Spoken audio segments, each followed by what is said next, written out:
ଦୀର୍ଘ ଦଶନ୍ଧି ପରେ ବିଜୁ ଜନତା ଦଳର ଗଡ଼ ଭାଙ୍ଗିବାକୁ ଯାଉଛି। ଏହା ଆମେ କହୁନାହୁଁ, ଏହା ସ୍ପଷ୍ଟ ଦିବାଲୋକରେ ପ୍ରମାଣିତ ହେଉଛି। ଗତକାଲି ବାଲେଶ୍ୱରର ପୂର୍ବତନ ସାଂସଦ ତଥା ଜିଲ୍ଲା ସଭାପତି ରବୀନ୍ଦ୍ର ଜେନା ଯେତେବେଳେ ବିଜୁ ଜନତା ଦଳକୁ ବାଏ ବାଏ କଲେ, ଏହାପରେ ଦେଖାଦେଇଛି ବସ୍ତାର ସମୀକରଣ ଓଲଟା ଦେଖିବାକୁ ମିଳୁଛି। ବସ୍ତା ସମୀକରଣରେ ଗତକାଲି ମଧ୍ୟ ରାତ୍ରିରେ ବସ୍ତା ବ୍ଲକ ଅଧ୍ୟକ୍ଷା ଅଞ୍ଜଳି ଦାସ ମଧ୍ୟ ବିଜୁ ଜନତା ଦଳ ଛାଡ଼ିଛନ୍ତି। ଏହା ଉପରେ ଆମେ ସିଧାସଳଖ ପ୍ରତିକ୍ରିୟା ଆମେ ନେଉଛୁ। ଆମ ସହିତ ଅଛନ୍ତି, ଆମ ସହିତ ଆଲୋଚନାରେ ଅଛନ୍ତି ମ୍ୟାଡାମ ଅଞ୍ଜଳି ଦାସ ଅଛନ୍ତି, ଯେ ବିଜୁ ଜନତା ଦଳରେ ଦୀର୍ଘ ଦିନ ରହିବା ପରେ ଆଜି ସେ ବିଜୁ ଜନତା ଦଳକୁ ଛାଡ଼ିଛନ୍ତି ଏବଂ ପରବର୍ତ୍ତୀ କାର୍ଯ୍ୟପନ୍ଥା କ'ଣ ହବ বা ଆଜି ସେମାନେ କ'ଣ କରିବେ ସେ ନେଇକି ଆମେ ତାଙ୍କ ସହିତ ସିଧାସଳଖ ଆଲୋଚନା କରିବା। ମ୍ୟାଡାମ ଆପଣଙ୍କୁ ସ୍ୱାଗତ କରୁଛି ଏମ୍ଏସ୍ ଟିଭି ତରଫରୁ। ଆପଣ କହିବେ ଯେ କ'ଣ ପାଇଁ ଆପଣମାନେ ଦୀର୍ଘ ଦିନର ବିଜୁ ଜନତା ଦଳକୁ ଛାଡ଼ିଛନ୍ତି ଏବଂ ଆଜି ଯୋଉ ପ୍ରତିକ୍ରିୟା ଦେଇଛନ୍ତି ଯେ ଆପଣମାନେ ଛାଡ଼ି ସାରିଲେଣି ଦଳ ଏବଂ ସେ ଭୁବନେଶ୍ୱର ଗସ୍ତରେ ରହିବେ, କ'ଣ କାର୍ଯ୍ୟପନ୍ଥା ଗ୍ରହଣ କରିବେ, କ'ଣ ପାଇଁ ଦଳ ଛାଡ଼ିବେ? ଦଳ ଛାଡ଼ିଲୁ ଆମ ବ୍ୟକ୍ତିଗତ କାରଣ ପାଇଁ। ଦଳରୁ ଯେମିତି ଆମକୁ ଗୋଟେ ଅଣଦେଖା କରିକି ରଖିଛନ୍ତି। ଯେହେତୁ ଆମର ପୂର୍ବତନ ସାଂସଦ ଶ୍ରୀଯୁକ୍ତ ରବୀନ୍ଦ୍ର କୁମାର ଜେନା ମହୋଦୟ ସିଏ ଥିଲେ ଆମ ପଛରେ ସବୁବେଳେ ଥିଲେ। ଆମେ ସିଏ ଆଗେ ଗଲା ମାନେ ଆମେ ତାଙ୍କ ପଛରେ ସବୁବେଳେ ଥିବୁ। ଯେହେତୁ ଆମେ ଗୋଟେ ବାଲେଶ୍ୱର ଜିଲ୍ଲାରେ ବଡ଼ ନେତା ଭାଇ ବି ତାଙ୍କୁ ସମସ୍ତେ ଜାଣିଛନ୍ତି, ଆମେ ବି ସବୁବେଳେ ତାଙ୍କ ସହିତ ଥିଲୁ। ପ୍ରଥମ ହଉଛି କାରଣ ବାଲେଶ୍ୱର ଜିଲ୍ଲାରେ ଗୋଟେ ଜିଲ୍ଲା ସଭାପତି ଏପର୍ଯ୍ୟନ୍ତ ଜଣକୁ ଘୋଷଣା କରିପାରିଲେ ନାହିଁ। ଯାହାକୁ ଗୋଟେ ରଖିଛନ୍ତି ଆମେ ତ ତାଙ୍କୁ ଚିହ୍ନିନୁ କି ଜାଣିନୁ। ସିଏ ଆମକୁ ଥରେ ପଚାରନ୍ତିନି କି ମିଟିଂ, ଯେ ଯୋଉ ମିଟିଂ ଦଳୀୟ ମିଟିଂ, ଯେ ବିଜୁ ଜନତା ଦଳର ଯୋଉ ମିଟିଂ ଦୀର୍ଘ ଦିନ ଧରିଛି ହେଲାଣି, ଆମେ କୋଉ ମିଟିଂରେ ଆମକୁ ଡାକନ୍ତିନି କି ବସାନ୍ତିନି କି ଆମକୁ ପଚାରନ୍ତିନି।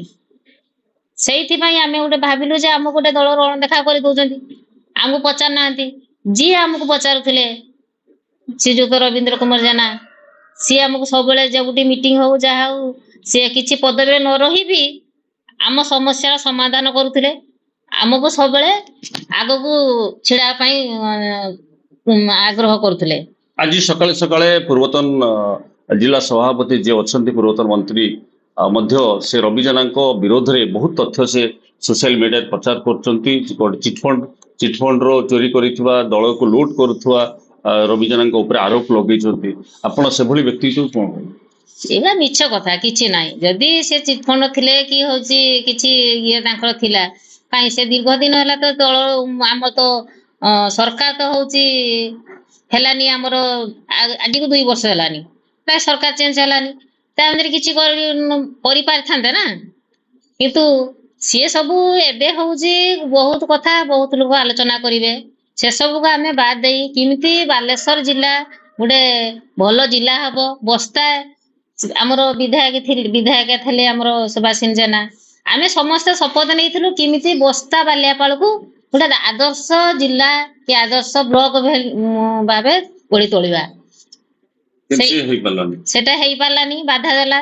କିନ୍ତୁ ସେଇଥିପାଇଁ ଆମେ ଦଳ ଛାଡ଼ିଛୁ, କେମିତି ଆମେ ଲୋକମାନଙ୍କ ସମସ୍ୟାକୁ ସମାଧାନ କରିବା। ଆମର ଗୋଟେ ଲକ୍ଷ୍ୟ, ଆଗାମୀ ଆସୁଛି ଆମର ପଞ୍ଚାୟତ ଇଲେକ୍ସନ, କେମିତି ଲୋକମାନଙ୍କର ସମସ୍ୟାକୁ ସମାଧାନ କରିବା। ଲୋକମାନଙ୍କ ବହୁତ ଭତ୍ତା କି ଚାଉଳ କି ଯେକୌଣସି ସମସ୍ୟା ହଉ, ଯେ ମୋ ପାଖକୁ ଆସୁଛନ୍ତି, କେମିତି ତାଙ୍କ ସମସ୍ୟାର ସମାଧାନ କରିମି, ଏ ଆମର ଗୋଟେ ଲକ୍ଷ୍ୟ।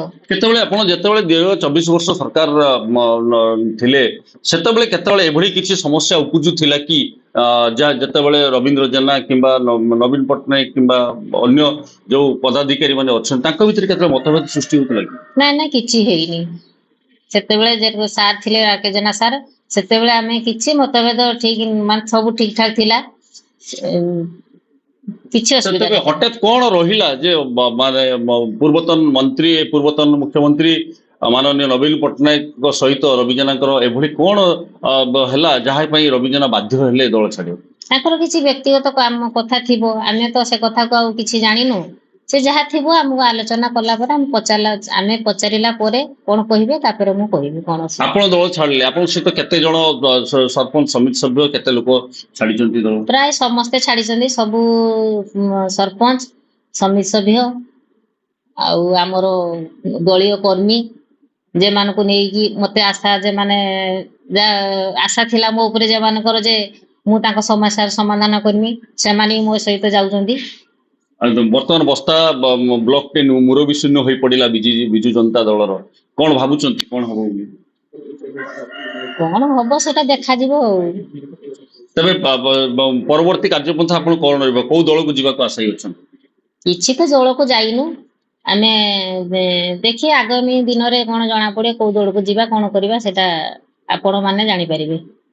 तेरे मैडम सहित खोलाखोली जहाँ कथबार्ता होते आपण मैंने सीधा सड़क शुणुले कथा जे मैडम परवर्ती कार्यपंथा समय कहते कौ दल को जीवे तेरे दीर्घ 24 वर्ष सरकार पर जितेबाला बीजेपी सरकार आसला 2 वर्षर सरकार भितर आज से बाध्य होती माननीय पूर्वतन सांसद रविंद्र जेना दल छाड़ी सहित बस्ता समिति बस्ता ब्लॉक अध्यक्ष दल छाड़िले सरपंच किसी समिति सभ्य एभली युव नेता माने सोशल मीडिया रे विभिन्न प्रकार दल छाड़ी जो सूचना मिलूँ तेज आगामी कार्यपंथा कौन हम कौ दल को जीवे बर्तमान सुधा स्पष्ट करना पूर्वतन सांसद तेरे सांसदों जीवा परे बर्तमान बस्ता विजु जनता दल एकदम मुरबी शून्य हो पड़ी तेज देखा बाकी रहा आगामी दिन में विजु जनता दल बस्तार तार गड़ को सुरक्षा दौर ना दौ पारनी बस्तारू दिनू प्रधान एमबीसी।